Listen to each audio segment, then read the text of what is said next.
గుంటూరులో మాజీ శాసనసభ్యులు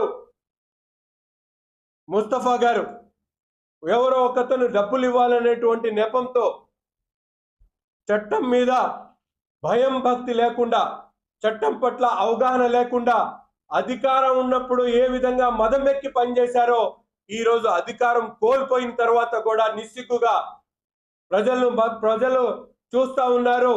రాష్ట్రంలో రాజకీయాలు మారిపోయినాయి.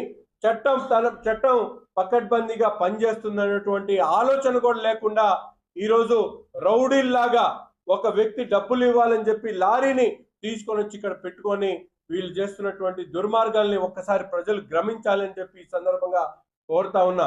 ఎవరైతే ఈరోజు ఈ అపహరణ కేసులో ఉన్నారో, అలాగే వాళ్ళు డ్రగ్స్ మాఫియాగా, అలాగే వాళ్ళు చేసినటువంటి అనేక విన్యాసాల మీద ఈరోజు గుంటూరు నగర ప్రజలు గమనిస్తా ఉన్నారు. రాష్ట్రంలో జగన్మోహన్ రెడ్డి గారి పార్టీలో కుట్రలు, కుతంత్రాలు, అరాచకాలు చేసేటువంటి వాళ్లే నాయకులు, ప్రజలను మభ్యపెట్టి దోచుకునేటువంటి వాళ్లే నాయకులు, ప్రజా సొమ్ముని అపహరించేటువంటి వాళ్లే ఈరోజు జగన్మోహన్ రెడ్డి సైకో సైన్యంలో నాయకులుగా ముందుకు సాగుతా ఉన్నారు.